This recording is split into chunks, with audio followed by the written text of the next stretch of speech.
اب ہم بات کریں گے ہم آہنگی کے بارے میں۔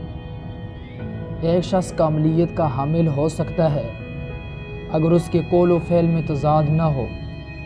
جب وہ پورے کا پورا اندر سے باہر سے ایک جیسا ہو، میں اسے ہم آہنگی کہتا ہوں۔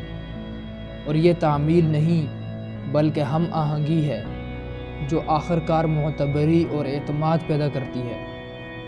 ایسے لوگ جو ہم آہنگ ہوتے ہیں اپنی گہری ترین اقدار اور عقیدوں کے مطابق عمل کرتے ہیں۔ وہ اپنے کہے پر عمل کرتے ہیں۔ جب انہیں لگتا ہے کہ انہیں کچھ کرنا ہے تو وہ کرتے ہیں۔ وہ دوسروں کی آراء سمیت خارجی طاقتوں سے یا لمحاتی فوائد سے نہیں ہانکے جاتے۔ جس آواز کو وہ سنتے اور رد عمل ظاہر کرتے ہیں وہ صرف ضمیر کی آواز ہوتی ہے۔ ہم آہنگی کی ایک بڑی مثال مہاتما گاندھی ہیں۔ ایک مرتبہ انہیں انگلستان میں دارالعوام کے سامنے تقریر کرنے کے لیے بلایا گیا۔ بغیر نوٹس استعمال کیے وہ 2 گھنٹے تک بولتے رہے اور مخالف حاضرین کو کھڑے ہو کر تعظیم دینے پر مجبور کر دیا۔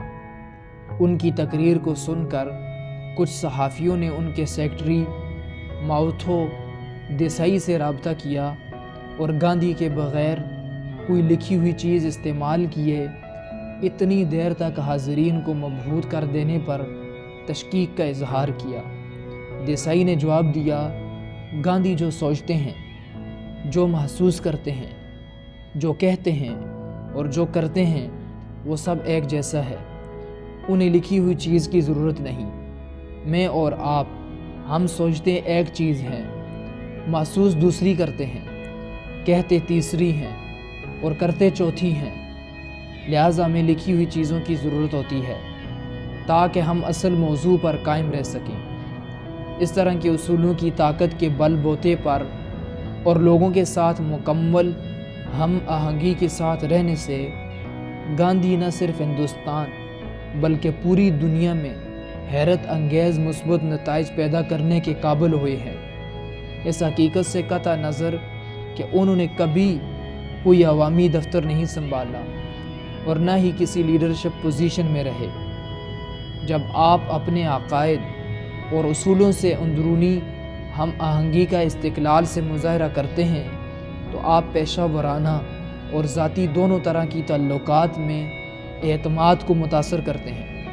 لوگ محسوس کرتے ہیں کہ آپ مضبوط، پختہ اور قابل اعتماد ہیں اور آپ ان طریقوں پر زندگی گزارنے کے پابند ہیں جو مخصوص مثبت نتائج پیدا کرتے ہیں، اور اس طرح ان کے آپ پر اعتماد کی توثیق ہوتی جاتی ہے۔